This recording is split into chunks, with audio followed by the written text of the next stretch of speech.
Welcome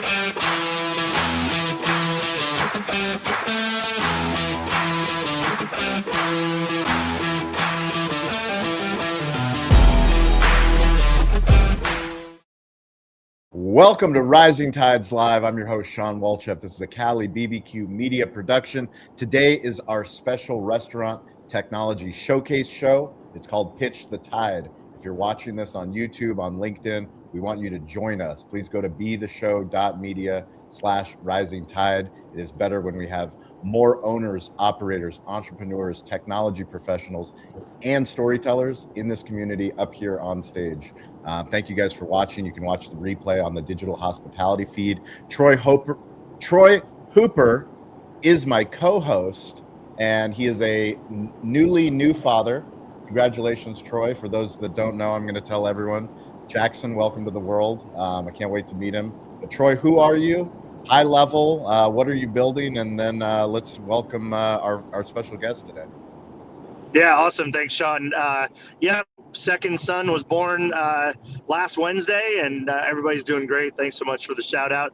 I'm dialing in from the 101 highway here in Southern California, headed from Ventura down to Artesia, California, where we'll do our second full day of menu innovation tasting with our Chief Culinary Officer. I am the CEO at Pepper Lunch Restaurants. 564 restaurants in 17 countries today, expanding rapidly across North America, continuing to grow in Asia, and adding the European continent very, very soon. Always happy to be here. Excited to hear the pitch, give the feedback, and give this entrepreneur an opportunity to tell the community what they're building and give them some feedback on how they can get in front of more people and improve their success rate. Give me one piece of advice for the restaurant technology founder or sales rep that's listening to this show. What is the number one piece of advice? And I guess we'll have Will close his ears because he's about to go up on stage. But what's your best piece of advice for people that are trying to get in front of, whether it's a single unit, mid-market, or an enterprise customer? What is the best way for them to pitch in 2026? Well, yeah, this won't apply to him because he's going to do a one-way pitch, but it's ask more questions. Yes. Don't do a pitch or make statements in your pitch that are assumptive that you know my problem. Ask me what my problems are. Ask me if these... Oh, no, we lost you. I'd like to improve performance in. Oh, no. No, really? We got you. Keep going. You're good. Okay. Yeah. So ask more questions. Again, understand who the customer is. And then part two to that is ask for the business. Happy customers are happy to refer you, but you have to ask them, right? Just putting logos on your pitch or on your deck or on your website, it's okay validation, but it's a lot more validation if you say, hey, Troy, are you happy with us? Are we doing what we said we would do? Are we meeting or exceeding expectations? I say, yeah, I love it. It's amazing. Troy, would you mind please introducing me to so-and-so or such and such? Or would you mind telling your community? Ask for the business, ask for the referral. There's nothing more powerful. But look, we're busy. I love you. I think you're great, but I don't think about referring you every day proactively. I need you to remind me you need that, or that you're working with somebody that I might know. So that's my suggestion. Great stuff. Let's bring up Will Stewart, Rightwork. Will, welcome to the community. Welcome to the stage. Thank you for being here. The floor is yours. Yeah, thank you, Shawn. And yeah, great feedback, Troy. Usually when I am demoing, I do say that feel free to interject if there are questions. And I love questions and I love feedback. I know the feedback's going to have to wait until the end of the session. But yeah, excited to be here.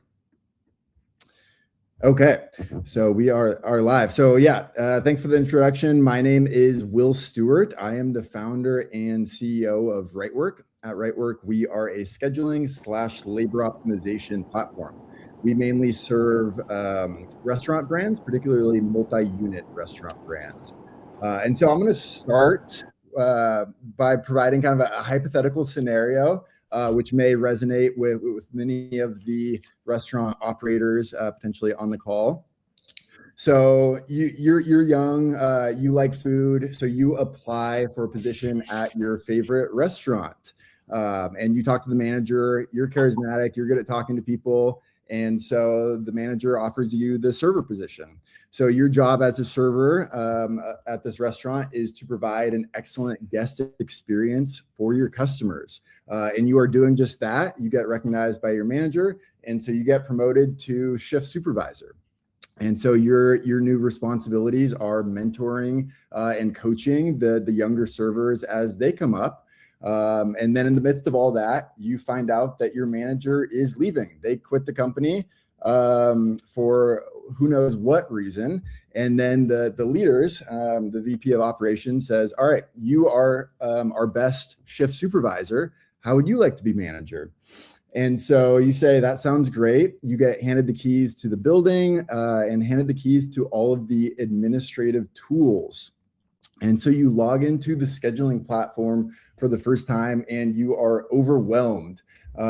This is not really the job that you initially signed up for, and it is not necessarily your strength. So you spend a bunch of time moving around shifts, trying to take into account the changing availability of the team, looking at previous sales to try to determine how that's going to translate into sales into the future. And so you create a schedule that you think works well for your team. And then you compare it to the labor budgets that have been set by corporate or the head office. And those are nowhere close to where your schedule is currently written as. So you can currently either start from scratch, redo the schedule, or move forward with what you have. And you're already out of time. You got to get back on the floor. And so you publish the schedule. And then the week comes and goes, and you're in the weekly business review, and you get in trouble for being way over your labor budget. So there is this tension in the room between you, the new manager, and corporate. And you are saying, how am I supposed to write a schedule that meets that labor budget? You aren't giving us the tools to write a good schedule. And then in turn, in this contentious meeting, the VP of Ops says, we need these labor budgets to run a profitable operation so that we can stay in business. And so that is kind of the tension and the problem that we have acknowledged. We want to provide tools that allow a company to create labor budgets, labor targets that understand the needs of the specific locations and allow them to run a profitable and efficient operation, while also giving tools to the managers to actually create schedules that work well for their teams as well as for the business. And so that is kind of what we set out to solve with rightwork. My background is in kind of data science and operations analytics at Starbucks, where I saw a lot of these problems at scale, up close and personal. And we kind of acknowledged that managers, it's great to promote them from within the ranks. They have all the context of the business, but they are strong at interacting with customers, coaching their teams. They're not always the strongest at moving a bunch of shifts around, taking into account all of these variables to create the optimal schedule. And so we figured that is an excellent use of AI and technology. And so how can we let these computer systems, these tools, help managers get back on the floor in less time dealing with the administrative scheduling? So that is kind of the origin of rightwork and some of the problems that we set out to solve. Okay, so we are now in the tool. That was just kind of the background landing page while I gave that overview. So we think about labor optimization in kind of four main things. One is forecasting sales demand. Two is labor budgeting. So how do you translate those sales into the optimal staffing levels needed to service that demand? And then three, how do we provide kind of tools to help evaluate a schedule in terms of how well it meets that labor budget, or how Hey, well Will, sorry to interrupt. I just want to make sure you share your screen properly. I don't see it on the board, so I want to make sure that you get it up. Take a moment to pause. All good, but I want to make sure that it is on the screen so we can see it. Do you see the scheduling view in RightWork right now?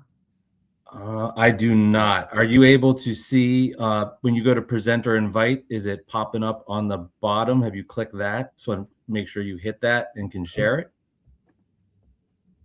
How about now? Yes. All right, sweet.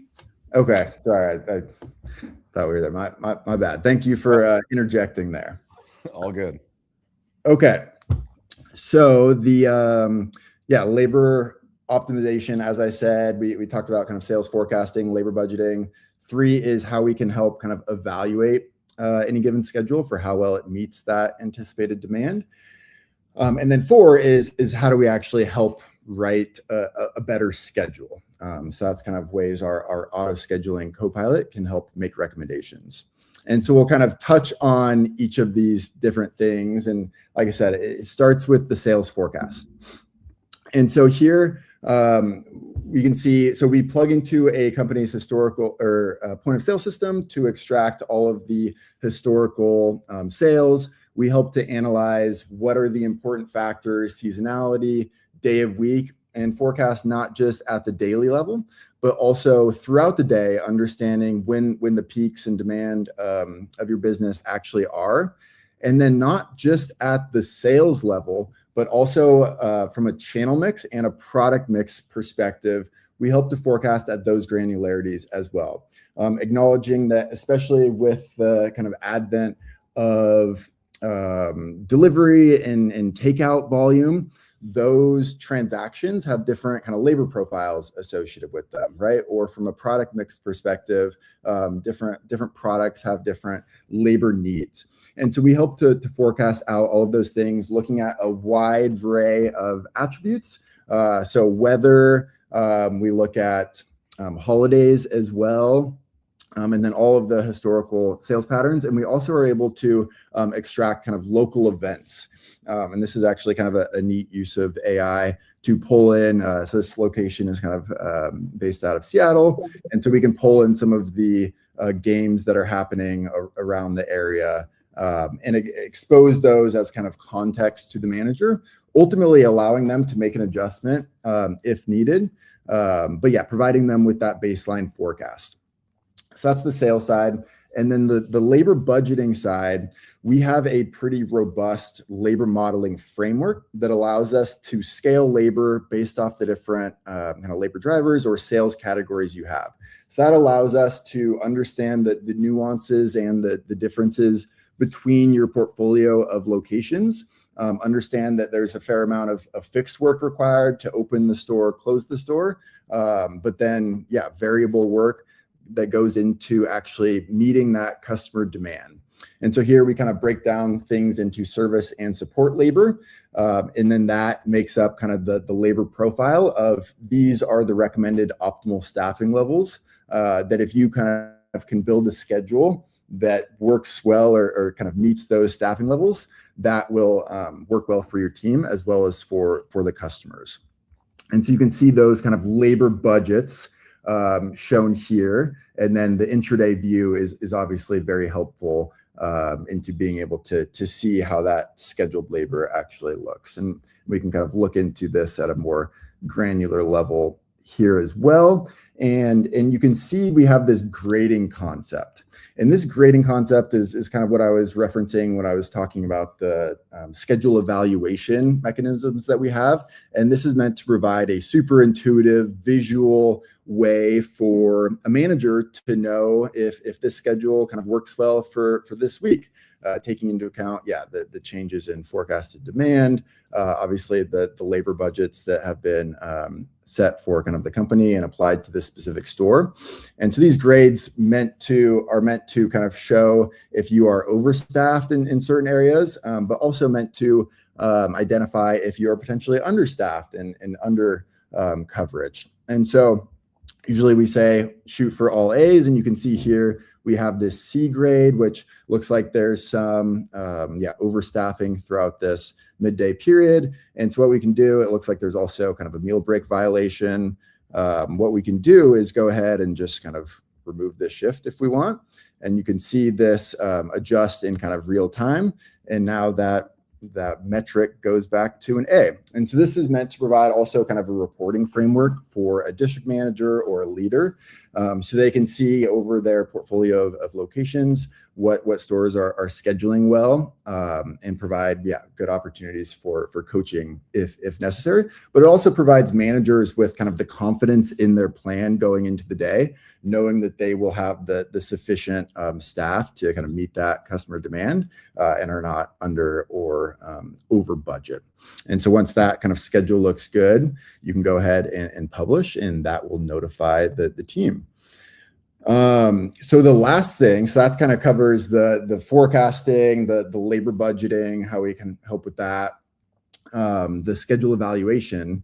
And so the last step here is how do we actually help managers kind of build a better schedule through some of the technology at our disposal. And this is where we have our kind of co-pilot that you can actually just kind of turn on, and it will start recommending shifts immediately for you. So you can kind of see all of those shifts in the faint color here, and you can review them. You can kind of click on them one by one. But the nice thing about this is that it kind of acts as an always-on autocomplete, if you will. And so let's just take this example of we have Jackson here. We're going to say he's actually unavailable on this day. And so it's going to flag that as a potential availability conflict.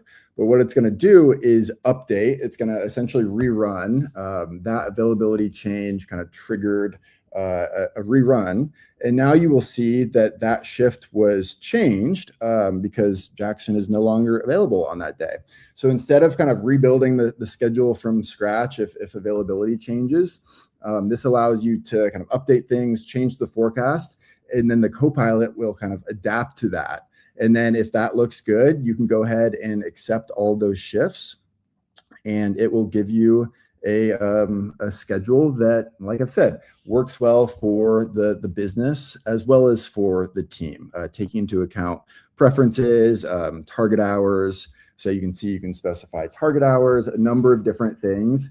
And so we've designed this kind of co-pilot to try to be like a manager's best friend that thinks like they do.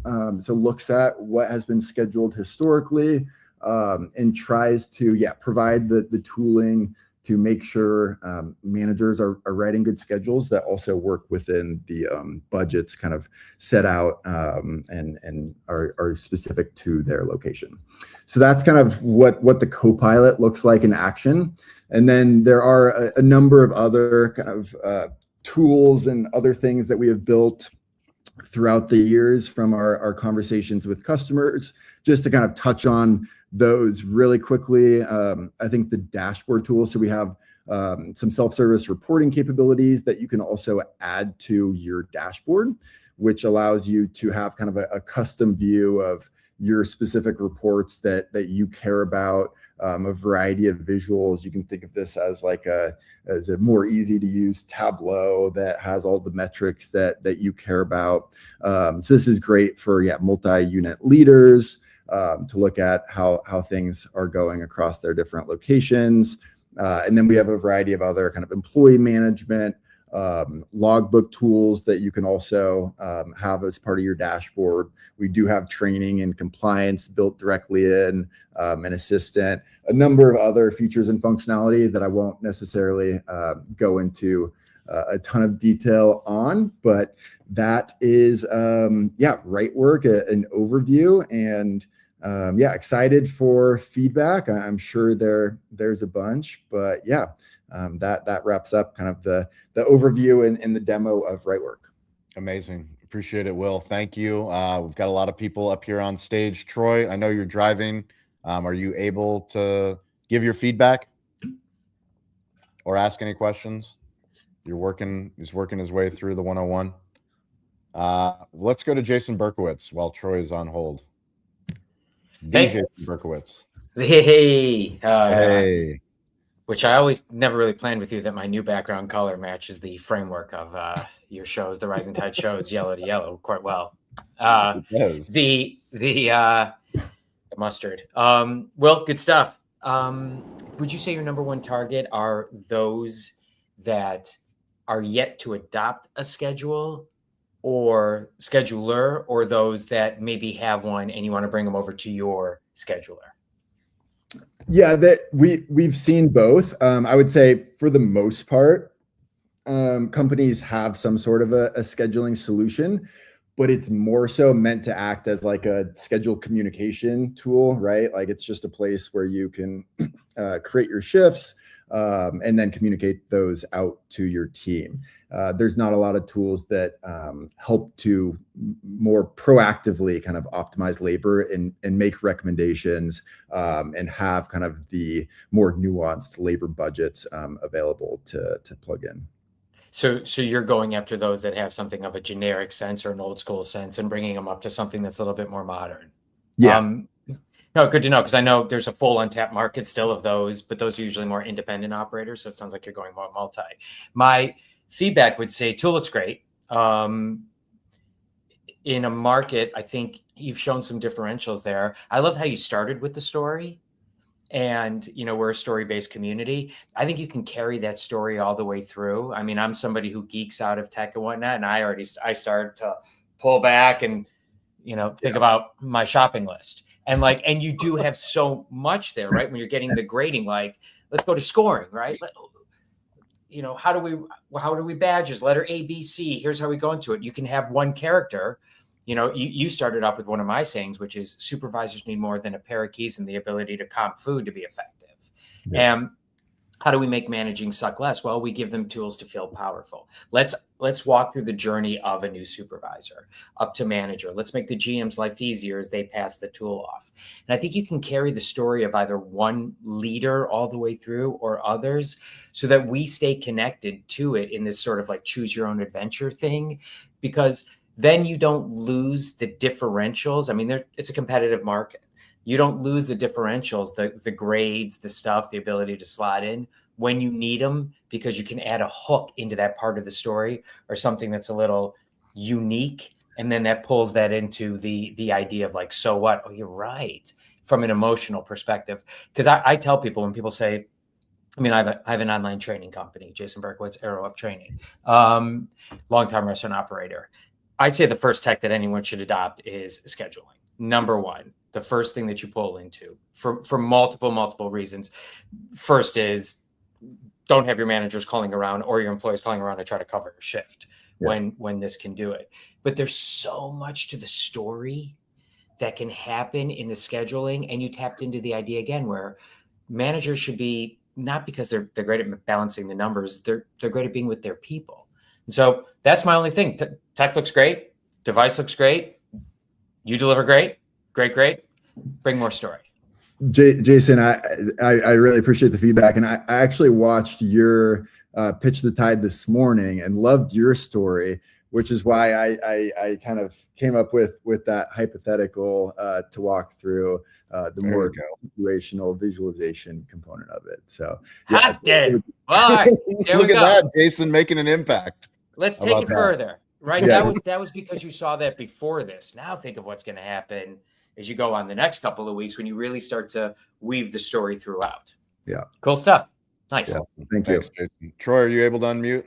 The Troy Hooper? Yes, sir. Here I am. Here you are. What's your feedback or questions? We can hear you. Go for it. Yeah. So great job. Look, I go through a lot of these every day almost, and sometimes multiple versions of the same one over time. Jason's spot on. Here's what I would say. Don't get lost in the weeds. The story is most of your customers are probably on something if they're multi-unit. Make the assumption that everybody understands the table stakes. So just call it out. Hey guys, table stakes in this business are these 5 things. We got to be able to do those things really well. And we absolutely do. Here's where we differentiate. Here's how we're different. We are different with A, B, C, D. It's got to be 3, max 5, but 3 to 4 key differentiators to your competition in the market. And then the story is examples of how an operator saved time, an operator saved money, an operator learned something they didn't already know that changed their business or changed their operational philosophy, or eliminated a liability point, okay, with, meal and break periods and all that kind of stuff. In California, we're really, really sensitive to that stuff. So those are the stories. Here's some examples of how our tool can make a difference and how we save you time and therefore make you and or save you money, and also reduce headaches and liabilities and fears as well. I think that's how you craft the story. Do not get into the weeds of the product. That is sort of second tier demonstration when people have already bought in. They got to be bought in, because as soon as you go to product demo, if they're not compelled, if they're not completely on board with wow factor, then they're not likely going to be really paying attention or really bought in at the level you need them to appreciate what you're showing them. Yeah, I think that's great feedback as well. My background, as I mentioned, is in kind of data science and skews more technical, definitely. And so I've been trying to build this muscle of better storytelling. And I think there are a lot of neat things about the product that I like to go into detail on. But yeah, I know that I should try to keep it more high level and more kind of what's in it for the customer. Great stuff, Troy. Chris Tripoli, Corner Booth Podcast, restaurantowner.com. Chris, who are you? Number one, take 30 seconds. Let the community know, and those who don't know, who are you? And then what's your feedback or questions for Will? Absolutely. Shawn, good to see you. Great to Will, thanks for the presentation. Corner Booth is the podcast that's a product of restaurantowner.com. I have been a contributing educator to restaurantowner.com since, I don't know, the late 90s. It's a very large education-based center online for small growing independents. We provide education and information, and I host their podcast, Corner Booth.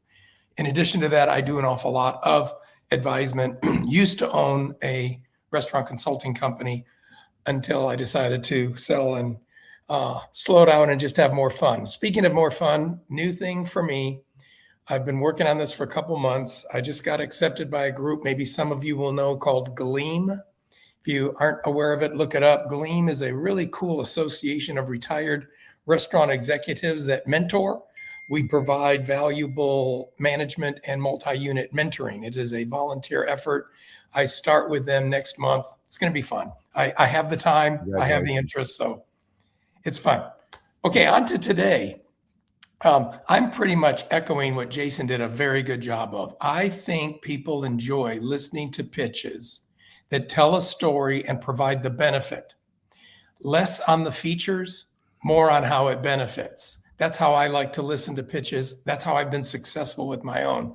So really, if this was a story about, we're going to share a story about a really good, hardworking staff member that then got promoted to the lead, that then got promoted to the manager of this, whatever, fast casual concept, who's really, really good, who's very, very motivated, wants to do well, now's having trouble with the labor, schedule. So just because he's a great manager of people and he loves the customers and he knows everything about the concept, here's the problems he was having, and so look at how he profited, how he benefited once he saw this forecast demand and how it worked, and it educated him about the sales breakdown. And here's how he benefited and was able to do his schedule a little bit easier when he was able to see the labor budget. So it's a story of the person and how he benefited by using this program. That's sort of been mentioned already, but those were the only notes I took. Love the programming, really understand its importance. I don't think anyone's going to come up with this and not feel that a easy to use, technology-based labor management program is not important. It's all important. So your point of difference is how cool a promote from within person can learn from it, adapt from it, and be successful. Yeah. Great stuff. Good luck to you. Appreciate it, Chris. Elizabeth Doss, who are you? Take 30 seconds, and what's your feedback or questions for Will? Why is the mic always sticky? Anyway, my name is Elizabeth Doss, And I love bringing joy. And I do that by helping people create animated GIFs for their brands and businesses to use across social. And you can use them as Instagram stickers, etc. But I also love helping brands repurpose content across social. Been having the privilege of working with Auden Hospitality, and harvesting some of the podcasts and other things and scraping the meaningful moments and making sure we repurpose those too. So I help with social media on that side of things. So, Will, I am not a restaurant owner, operator, or anybody like that, but I do dabble in the hospitality industry and have found it fascinating, especially working with Auden, understanding that they're working from the first concepts of ideas all the way through operations, and just understanding how important what you're offering is to help on the continuation part. So you brought up the point about the events thing that I found really fascinating, kind of scraping the local events. So I had a couple questions about that. One, I know that there's events that it's finding, but all of our small towns across America have the most random events too, and just wondering if you have any examples or stories where an event that was going on that the restaurant was able to prepare for, and how much it does affect do those juxtaposed events actually change the influx of people, or are they just background noise? I'm just curious about how it is scraping that, and can you input your silly, stupid Bigfoot events or the okra strut that we have, or here in South Carolina? So I will hand things back to you. Great job, Elizabeth. Yeah, definitely. Yeah, good question. Yeah, so the local events scraping is we try to help structure the data that's out on the internet, and we do that using some AI tooling, and so it tries to pull in all that data. I mean, series of conferences, festivals, sporting events, etc. But it shows it in the tool with a few attributes. So roughly the approximate time in which it will take place, rough amount of attendance if it can find it, and then a potential approximate impact. And so there's some things that go into that, but that does not specifically influence the forecast right now. We expose that to the managers and want to kind of have them be the subject matter experts of how much that will actually influence the business. So they have the ability to adjust the forecast, specify that this is the reason why I am adjusting it. And then we can track over time kind of the performance of those forecast adjustments and see if those help to explain some of the additional variance, and if they're more accurate than ours. And then we can help to build some of those features in if they are happening in the future. They can also set up manual events as well, or flag kind of outlier events. So there's a bit of additional kind of functionality that I didn't get into that allows them to try to understand the impact of these events, and then make sure that if they do adjust those, they're tied to the labor budgets, and they can properly plan for those events.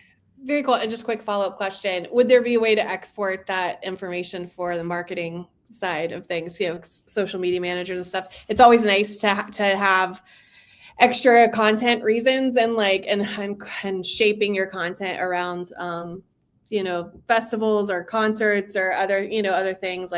Anyway, I was just curious about exporting. Yeah, it's a very good question. So actually we are able to pull in events from a marketing calendar into rightwork. I forgot to mention that. We don't currently have the ability to export things into a marketing system, but that's a potential use case, because we are trying to structure out events. That's awesome. That's super helpful. Yeah, I used to make a monthly calendar with all of the sporting events that pertained to our sports bar in Spring Valley. And it took me there were no AI tools to help assist me make those events. So it's interesting how far we've come.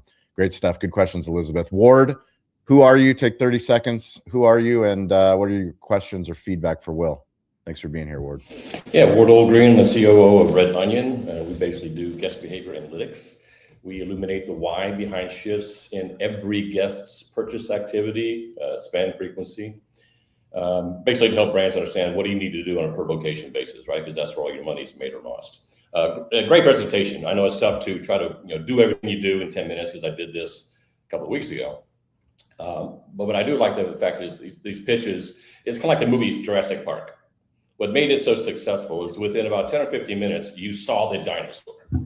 Then they told you how they made the dinosaur, right? So they got you interested because that was the whole idea. They didn't tell you how they were going to make a dinosaur, they showed it to you. So to me, every restaurant, they know their own problems. So the faster you can jump to, here's your top 3 solutions that'll change your life, make your day easier, right? Those are the kind of things that really help a restaurateur. Because I spent 40 years on the operating side, so I've made plenty of schedules. And then, on Wednesday evening, I just did a copy and paste of the last week's schedule, right? Just put it out Thursday, like we all do. I will say that we do a lot of analytics, and I'd be happy to spend time with you relative, because we work with hot schedules, does predictive sales and such like that. We do that all the way down to food categories. We also are inclusive of marketing events that are scheduled, so it helps relative to producing that schedule. So the ideas I've always had is, when you build schedules like that, do you have I need to save money budget, or I need to retain guest budget, or do I have a growth budget? So you can actually have ways of adjusting that with a simple click to inclusive, on top busiest 3 days, I need an extra person. How can you make the scheduler do that for you from that standpoint? And then when you do allow employees to swap schedules, do you have a way to represent each employee's productivity level, so you're not trading a 50% employee for a 100% employee? Just curious, those are the things that really helped in the old days, is you had to know your employees to know to do that. But if the employees are allowed to swap schedules, do you have a way of judging productivity? Yeah, so we have the concept of both capable roles. So obviously what roles an employee can work. And then also within each role, we have the concept of proficiency that can be applied on a 3-star or 5-star basis. And we actually also have a way of tying that into our learning management system. So if an employee, reaches this certain level of their training, that kind of automatically earns them these stars. So a little bit of a way to help automate some of that as well. And I'll say kudos to tackling the topic, because it is easily, it's 30% of your total costs of running a business, especially with some of the government jumping in. You got to have a minimum hours here. There are controls on an individual person's business is painful. Is the nicest way I can describe it, but they're literally controlling your ability to be profitable while also trying to grow the business, which is tough. Again, my old days was just using aces in their places. That was your schedule. You didn't have to worry about anything else. But great pitch. More than happy to spend time with you offline to talk about what we do and how it could fold into what you do. Again, we've worked with hot schedules to help their predictive technology be smarter, because we blend in granular level guest behavior and sales technology that could possibly fold into what you're doing to become a combined, smarter, predictive sales. Because until you do that and do it well, it's really hard to make a good schedule. So with that, I appreciate the time and enjoy your time with the group. Thank you, Ward. Ward. I never heard that one before, but that I haven't heard. I'm stealing it. That's phenomenal. Jurassic Park analogy. Show me the golden. I came to the Jurassic Park movie. Show me the dinosaur. Yeah, show me the dinosaur. I mean, come on. I want to see it already, and show it to you right up front. Scares the crap out of everybody. And all of a sudden, you're hooked in. And it's money. It's actually Mr. Beast uses the same philosophy for his thumbnails. So if he has a car exploding in the thumbnail, the first clip of like when you go to the video, the car better explode, and then you can rewind it back, momentum style. Good stuff, Ward. There's your Jurassic Park analogy. That's phenomenal. Christian, you are up, my friend. Take 30 seconds. Who are you? You're also pitching. You're also hosting next week. Join him on Wednesday. So we have a new host on Wednesday. So be excited about that. It's a little pressure. So the team is working on it. So first of all, great job being here today. This is not an easy group. I mean, look at Jason. Okay, he has yellow in the background. What's wrong with He's Jason? so on brand. It's hurting my feelings a little bit. Okay, and then anybody listening to this, don't be like Troy. Don't drive on 101 and be on a podcast. Okay, just saying that. Safety first. You can't put any rules on Troy Hooper. Troy's a busy man, and he lends himself voluntarily to this community, no matter where on earth he is. No, he's awesome. But he's joined from a plane before too. So we don't encourage any of that. If Jackson, when you look at this in 15 years, do not what Dad did. Okay. Yeah. So Will, I'm excited to be here. So my background is I've been in operations all my life. For 20 years, I ran 460 locations. We did 6.4 billion in revenue. So I know exactly what you have against it. And today, we have a consulting company. We have 4 restaurants, and we help leaders stay steady with clean decision and under pressure. So for me, there's a few things. First off, great job on the presentation. I can't say it more often as anybody else said. There's this guy, John Maxwell. He used to say that nobody cares how much you know until they know how much you care. And for me, that's really the key. Don't sell features, sell, hey, what's in it for the operator? Because for me, one of my things always was, I don't care about features. For me, I look at it, putting this in 400 location, there's a multi-million-dollar change. I'm not really sure if I want to do that. So if there's no benefit in it for me, it's really hard to make a switch. So for me, what I can encourage you, besides the great feedback you got from everybody else, stronger operator stories, less feature talk. It looks very much like Starbucks a little bit. I see a little bit of Starbucks influence in that. And so for me, I always look at it. For me, it's really great. I did a little research on what you guys do. You guys are amazing. So anybody out there looking for something you have, you guys need to check it out. You guys are fairly new, 2002. So, but for me, there might be an opportunity, a little bit of training. You showed that you had a training feature, because for me, what it doesn't fix is bad leadership habits, because, bad information in, bad information out. And, with that, Will, I give you credit being here. This is not an easy crowd. You know what? He's a giant pain in the ass. Okay. He will work you down until, because he's amazing and good in what he does. So is Dean. He has amazing lighting. He's going to show you. He does. He has a studio setup. And, and with Maddie, so for me, my overall thing is this is not an easy crowd to sell, Will. But for me, I don't care about features. I care about what's in it for me. Yeah. Awesome. Yeah, thank you for the feedback, and I like your feedback for everyone else as well. That was took the stage. Yeah, thank you. Maddie Smokes, you're up. Who are you? Take 30 seconds, and then what's your feedback or questions for Will? What's going on, guys? Happy to be here as always. Maddie Smokes, founder, pitmaster, Maddie Smokes Barbecue and Catering, serving authentic barbecue from Brooklyn to Sag Harbor. And owner, chef, JJ Cooper's, Long Beach, New York, not California. And so, Will, I got a question for you, because I'm like I said, a single unit operator, but working on a lot of different things and possibly multi-unit setup myself. But let's say we're starting from the ground floor and we don't really have any statistics or data or any information. How long is it going to take the AI to catch up for us to start helping us making those predictions if I'm starting from ground zero? Yeah, it's a good question. And we, I would say, so I spoke about how we like working with multi-unit operators. We kind of particularly like working with younger multi-unit operators that are kind of in the plans to scale and grow, because that is when things are particularly difficult. You're opening up new locations, you're trying to hire new managers and kind of trying to find some confidence in the growth economics of the business, right? And need some of those guardrails in place. So we do like working with kind of younger brands as well. But to answer your question, how long does it actually kind of take to demonstrate the value.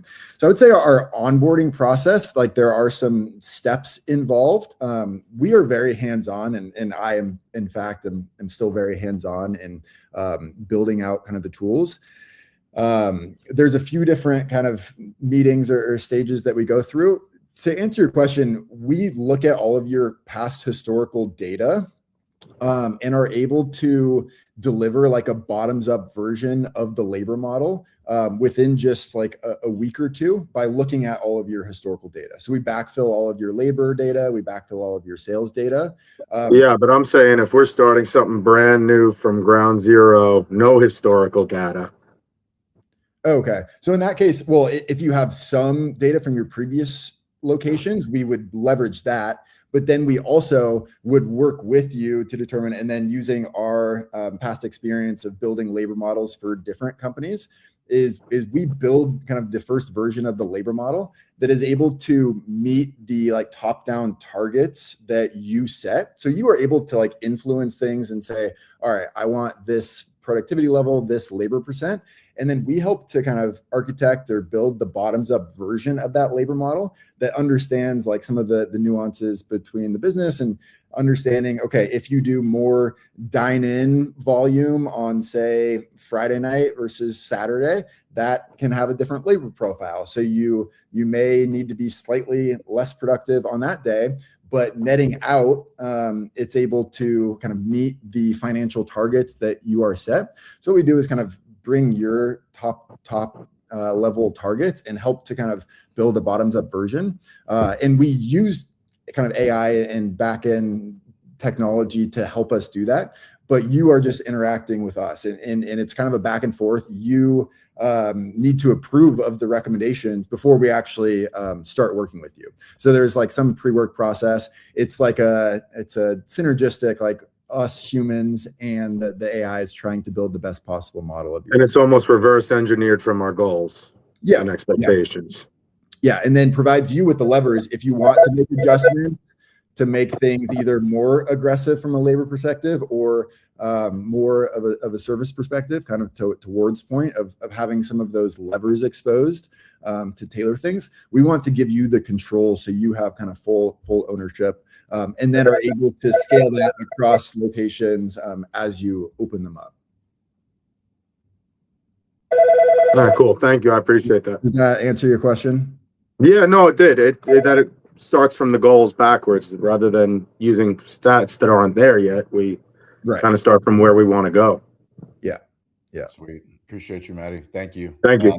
Dean LeBay, 30 seconds. Who are you and what's your question or feedback for Will? My name's Dean LeBay, LA-B-A-Y. I'm in the hospitality capital of the world, New Orleans. And basically, great presentation. I took the time to listen to the digital hospitality interview that you had. And my advice is just this, it's mine. But I would make sure that your story from the front, with your days at Starbucks, and kind of like Ward was saying, let me see if I can explain this. When you were building those Starbucks, you had to make sure they were kind of in the work area, they were all the same.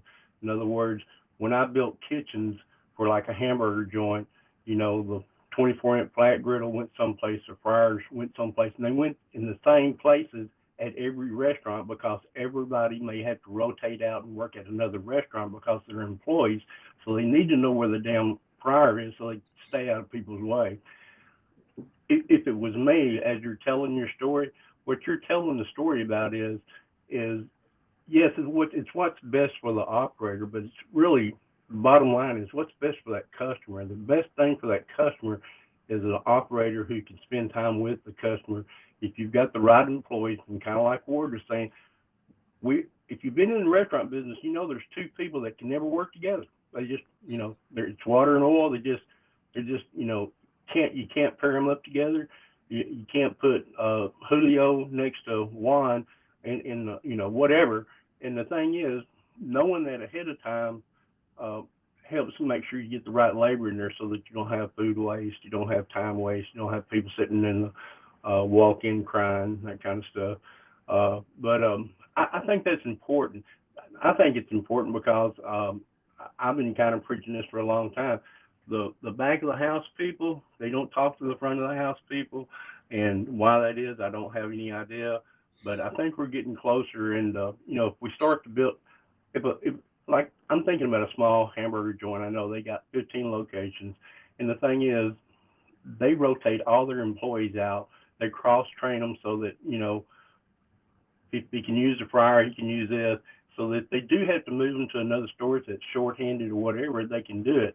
And I think that's kind of what your program does. It basically, it gives everybody a mark of 3-star, 5-star, whatever it is, but you're making sure you got the right pieces in the right places so you get the optimum effect of making sure that the restaurant runs smooth so that the customer gets the best experience. I think that's what I'm getting. Is that correct? Yeah, you nailed it. Yeah, we want to help put some of the standards in place. We want to help the managers kind of know what good looks like, right? When they are kind of building their schedule. But we also want to provide them with the flexibility and ownership so that if they know these nuances of their teams, they can specify those and then kind of have the scheduler fill in the rest. Sure. And so, specifically as you're scaling, again, as you have different locations, you want to make sure customers go into these different locations and have a consistent experience. And that means like having the right people in the right kind of roles, doing the right work at the right time.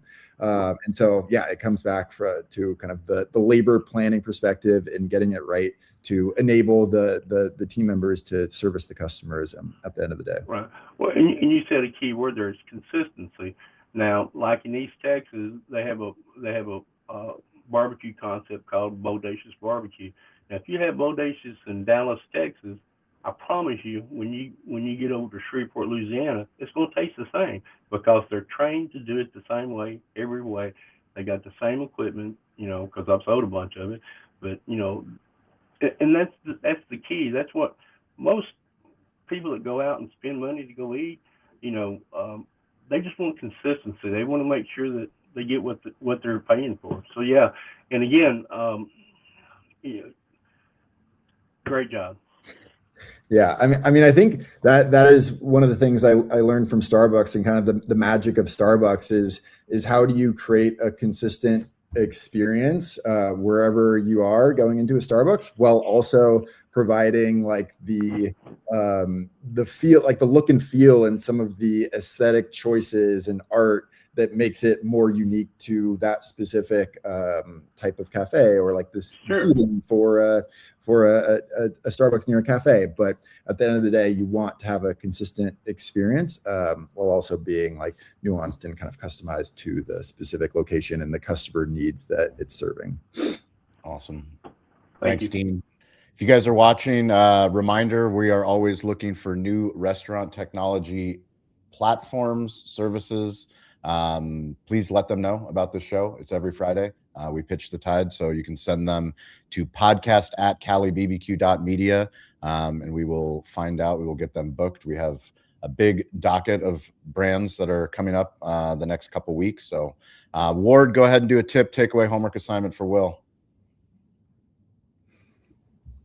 Call me. Call me. Good homework. You guys connect offline. That's a good takeaway. Yeah, seriously. I'll dedicate as much time as I can to helping you be successful, because I know in return you'll do it for me. Awesome. Great stuff, Ward. Rising tide lifts all ships. Maddie, tip, takeaway, homework assignment.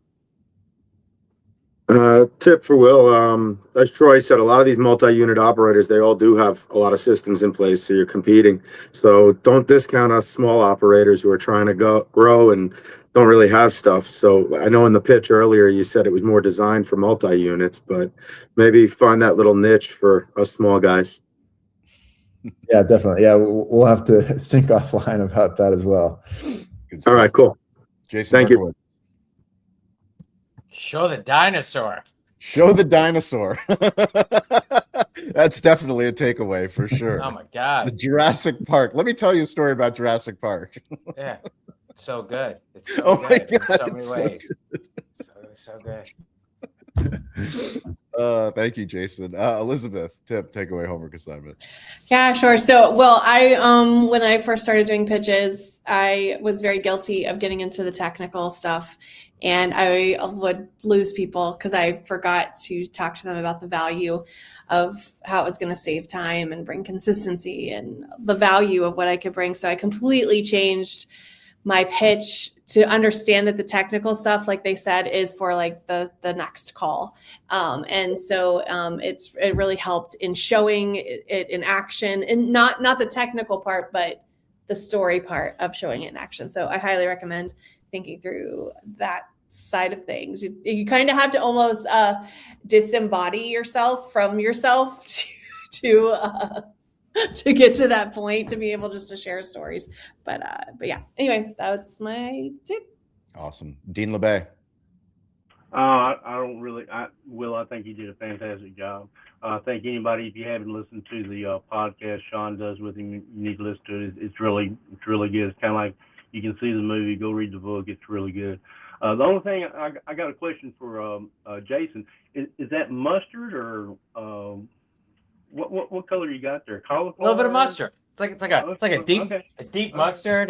Deep mustard meets a little laughing. It's the podcast studio. We're building it as like a laughing inspiration. Wow. Oh, cool. Hey, listen, look how far you come from the clubhouse days, buddy. Yeah, All of background All of us. right? Will, thank you so much. Any parting words? We'll put links into the show notes so that you can learn more about Rightwork. You can connect with them. We'll put Will's LinkedIn also there so that you can connect with him, learn more about Rightwork. Any parting words from you, Will?